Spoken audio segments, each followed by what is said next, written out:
Hi, Derek from Good Times Marine. This is a Formosa 565 side console, and every now and then we get a boat that comes through the workshop which is truly legit, and in this case, not because Brody's worked on it, but this thing is loaded with all the fruit. We've got a Mercury 175 Pro XS V6 outboard on the back. Now, off the record, this engine's producing closer to 185 to 190 horsepower, so it should have this boat absolutely hauling ass up the river.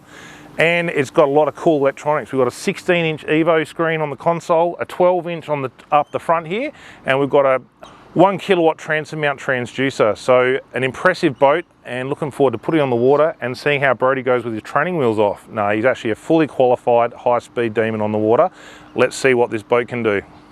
The 565 is big enough to fish a football team out of it. It's absolutely massive in here. The only thing is you're only going to be able to really get two guys up the front here without trying to get into a bit of a biffo. There's pretty tight up here, but coming back to the main cockpit, it's absolutely enormous. Now, one thing you could do as well, if you just want total space, is pull this seat out and leave it at home, because people can sit on the casting deck. People can sit at the back here as well and just lean up against the bait board. But fundamentally, you've got a boat which is big enough to feel confident offshore. It's a 4mm bottom sheet, 4mm side sheet, 2.45 metre beam overall.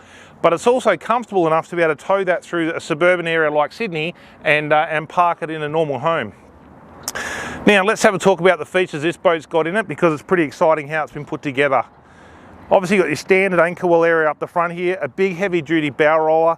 Now, the Motorguide, this is a bit of a bone of contention for a lot of people depending on what length you need to run with. This boat's running the 72-inch, and I think if you've got a boat that's going to be doing a lot of offshore work, the 72-inch is absolutely spot on.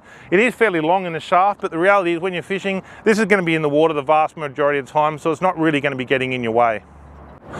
Up in the front casting deck here, we've got two storage hatches. Now, one opens up to just general storage. That's got a lot of room because of the sheer size of the casting deck. The front hatch opens up to what we call the dedicated battery storage area, and in a side console, it's extremely rare that someone's going to buy one of these boats and not put the Motorguide on the front. So for this situation, the batteries will sit up the front here. Let's take a look what's at the back of the boat.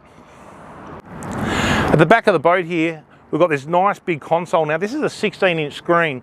Now, the customer's running everything through this screen, all the engine data, obviously all the sonar and GPS data as well. If you've got other stuff you wanted to put on the screen, like a small little stereo screen, head deck or something like that, we could move that screen off to the side and still fit that in. So it shows you just how big the console screen is in this Formosa side console. Little switch panel on the side there, little VHF radio as well, the cup holder standard. It's quite a solid console, so using it as a bit of a Hail Mary grab tool if it's really rough, that's exactly what this is designed to do. Is it tall enough to be able to stand and drive and get full protection? No, it's not. But if you're sitting down like Brody and you've got a wave that looks like it's about to come across, a bit of spray, pretty easy to be able to duck down, and just duck out of the way. Shelving in under the bottom there, in the bottom of the console. So overall, the console, although it doesn't take up a big footprint in the boat, it certainly delivers with a whole lot of function and usability. Also in the main cockpit here, we've got side pockets that run the full length of the main cockpit. Now, they're fantastic. You'll find when you're using the boat spontaneously, you just throw stuff in there, whether it's a jumper or a tackle bag or a tackle tray or something like that. It's very handy to have that. Plus, it's fully carpeted, so if you put your phones in there, or in our situation, cameras, it's nicely protected in those side pockets as well. The boat comes standard with 4 rod holders, which are fully welded. We've got them in the side here. It's an option to run the extra one, which will take you to a 6. I don't know how you're going to get 8 in here, whether it'll be need to run with 8, but certainly 6 is a nice sensible number of rod holders in the 565. Let's take a look at the back end here. This is called the low profile bait board. Now, with these bait boards, you're going to find quite often people are running with a high profile semi-removable one, which has got the bait tank built into it.